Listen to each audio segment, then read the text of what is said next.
सिक्किम भारत के north east के राज्यों में सबसे खूबसूरत राज्य है, जो अपनी खूबसूरती और बायोडायवर्सिटी की वजह से पूरी दुनिया में जाना जाता है। साथ ही दुनिया की तीसरी सबसे ऊंची पर्वत चोटी कंचनजंगा भी इसी राज्य में मौजूद है। भारत के लिए सिक्किम एक हेरिटेज के अलावा भी बहुत ज्यादा जरूरी है, क्योंकि एक ऐसा राज्य है जिससे भारत चीन जैसे देश पर नजर रख पाता है। यानी अगर सिक्किम भारत का हिस्सा नहीं होता तो शायद चीन भारत के कई और राज्यों को भी अपने कब्जे में ले लेता। लेकिन दोस्तों, आपको ये जानकर हैरानी होगी कि आज़ादी के 28 साल तक सिक्किम भारत में शामिल नहीं था। लेकिन साल 1975 में बहुत सारे प्रयास के बाद कहीं जाकर सिक्किम भारतीय गणराज्य का हिस्सा बन पाया था।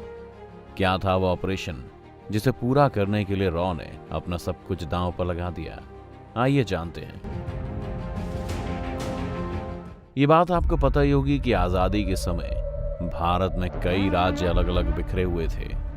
उन्हीं अलग अलग बिखरी हुई रियासतों में एक रियासत या कहें कि राज्य सिक्किम भी था, जो भारत का हिस्सा नहीं था। उस समय वहां चोग्याल वंश का राज था। 1947 में सरदार पटेल चाहते थे कि बाकी रियासतों की तरह सिक्किम को भी भारत से जोड़ लिया जाए। लेकिन जैसा कि आपको पता ही होगा कि हिंदी चीनी भाई भाई वाले नेहरू को चीन की ज्यादा फिक्र थी। इसीलिए उस समय नेहरू ने सिक्किम को भारतीय गणराज्य में शामिल करने पर उतना जोर नहीं दिया। लेकिन बाद में समय बीता और इंदिरा गांधी देश की प्रधानमंत्री बनी और उन्होंने अपने सहायक पीएन धर को इस बारे में बताया। उनके अनुसार नेहरू चीन को लेकर रिश्तों में सावधानी बरत रहे थे। लेकिन अब इंदिरा गांधी ऐसा कुछ नहीं चाहती थी, बल्कि उनका मानना था कि अगर वो सिक्किम के मामले में रियायत देंगे तो चीन भारत पर और खतरनाक रूप ले लेगा।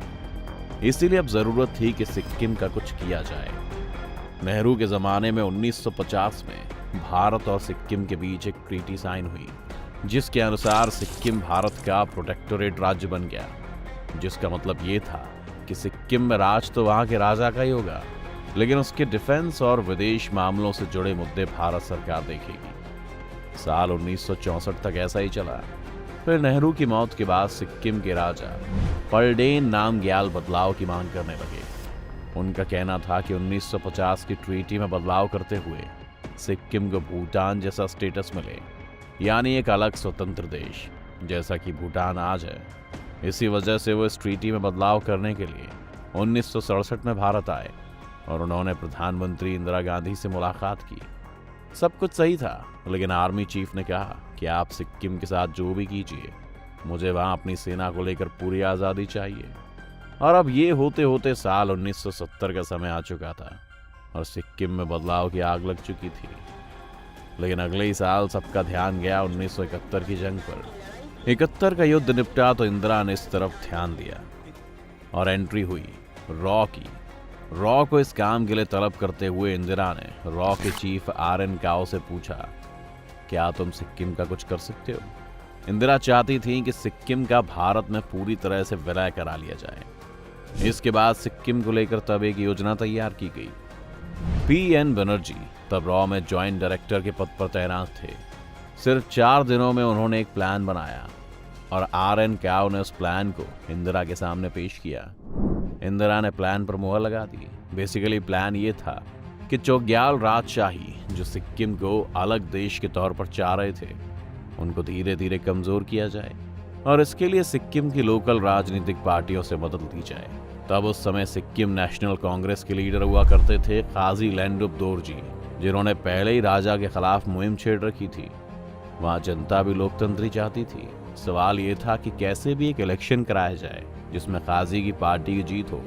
इसके बाद RN काओ ने अपने 2 ऑफिसर इस काम पर लगाए। 1973 की शुरुआत में 2 ऑपरेशन एक साथ शुरू किए गए, ऑपरेशन जनमत और ट्विलाइट। असल में ये नाम दिए गए थे सिक्किम नेशनल कांग्रेस के 2 नेताओं को, काजी और KC प्रधान, जिनके सहयोग से ये सारी कहानी चल रही थी। फरवरी 1973 में रॉ की टीम ने काजी और प्रधान से मुलाकात की और सिक्किम प्लान शुरू हो गया। इसी दौरान रॉ को यह भी पता चला कि CIA पहले ही चोग्याल के राजा से मिल चुका था और CIA का एक एजेंट नॉर्थ ईस्ट के इलाकों में रह रहा था। बनर्जी ने सीधे काओ को इस बात की जानकारी दी। दिल्ली में तुरंत रॉ की एक हाई लेवल मीटिंग बुलाई गई और यह कहा गया कि ऑपरेशन को और तेजी दी जाए। तेजी लाने के लिए जनता का विरोध इस लेवल पर पहुंचाया जाए कि मजबूरी में चोग्याल को भारत से मदद मांगने के लिए आना ही पड़े। 4 अप्रैल 1973 को एक खास घटना हुई।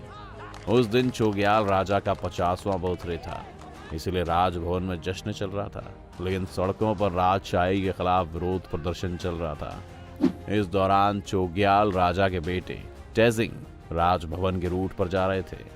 तब लोगों ने उन्हें बीच में ही रोक लिया। इसी बीच उनके गार्डों ने लोगों पर गोली चला दी, जिससे 2 लोगों की जान चली गई। इसी को लेकर पूरे सिक्किम में चक्का जाम हो गया और आखिरकार राजा को सरकार की मदद मांगनी पड़ी, जिसके बाद सिक्किम और भारत के बीच एक समझौता हुआ, जिसमें लिखा था कि भारत सिक्किम के एडमिनिस्ट्रेशन यानी प्रशासन को अपने हाथ में लेगा और सिक्किम पुलिस भारतीय सेना के अंडर काम करेगी। इसके बाद सिक्किम नेशनल पार्टी ने आंदोलन खत्म किया।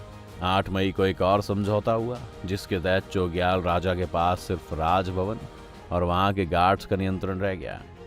मामला काफी हद तक सुलझ चुका था, लेकिन काओ के सामने एक और परेशानी थी। इंदिरा ने काओ से कहा था कि सिक्किम का भारत में पूरा विलय कराना है। इससे कम में वो किसी भी सूरत में राजी नहीं थी, यानी राजभवन और वहां के गार्ड्स भी भारत के कंट्रोल में आने थे। इसी के लिए काओ का काम अभी खत्म नहीं हुआ था। जिसके बाद 1974 में सिक्किम में चुनाव हुए। काओ ने जैसा सोचा था वही हुआ। काजी की सिक्किम नेशनल कांग्रेस को भारी बहुमत मिला। चोग्याल को अंदाजा हो चुका था कि अब राजभवन भी उनके हिस्से में नहीं आना है, इसीलिए उन्होंने इंटरनेशनल लेवल पर यह मुद्दा उठाना शुरू किया। इसे देखते हुए रॉ ने सिक्किम ऑपरेशन का आखिरी हिस्सा शुरू किया, जिसके तहत जरूरी था कि बिना खून खराबे के राजभवन भी कंट्रोल में आ जाए।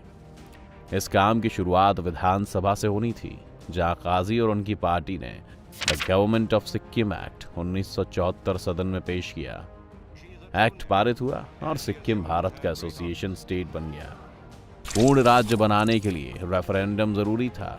उससे पहले एक आखिरी कदम जरूरी था, यानी राजभवन को अपने नियंत्रण में लेना, जहां भारी मात्रा में सिक्किम गार्ड्स तैनात थे और ये सब राजा के वफादार थे। बिना विधानसभा की अनुमति के सेना सीधे राजभवन पर कब्जा नहीं कर सकती थी। रॉ के प्लान के तहत सबसे पहले गैंगटॉक में प्रदर्शन शुरू हुए और मांग उठी कि राजभवन को राज्य के अधीन किया जाए और सिक्किम गार्ड्स को वहां से हटाया जाए। इसके बाद चोग्याल को लेकर योजना तैयार हुई, जिसके अनुसार चोग्याल को राजभवन से हटाकर इंडिया हाउस ले जाया जाएगा और बाद में उन्हें गैंगटॉक के बाहर एक गेस्ट हाउस में ट्रांसफर कर दिया जाएगा। ये सब तय होने के बाद सिक्किम नेशनल कांग्रेस के लीडर काजी ने भारतीय अधिकारियों को 2 लेटर लिखे, जिसमें उन्होंने आर्मी की मदद की मांग की। इसके बाद 8 अप्रैल को सेना की 3 बटालियन राजभवन पहुंची। सिक्किम गार्ड्स ने थोड़ा विरोध दिखाया, लेकिन 20 मिनट के अंदर राजभवन को सेना ने अपने कब्जे में ले लिया। इसके बाद पूरे सिक्किम में विधानसभा की देखरेख में एक रेफरेंडम कराया गया, जिसमें 97% जनता ने भारत में विलय के पक्ष में अपना वोट दिया और इसी के तहत 16 मई 1975 को सिक्किम पूरी तरह से भारत का 22वां राज्य बन गया। तो दोस्तों, ये थी सिक्किम के भारत में मिलने की कहानी। आपको ये कहानी कैसी लगी आप हमें कमेंट करके बता सकते हैं। साथ ही इस वीडियो को लाइक और शेयर करना ना भूलें और चैनल को सब्सक्राइब भी कर लें।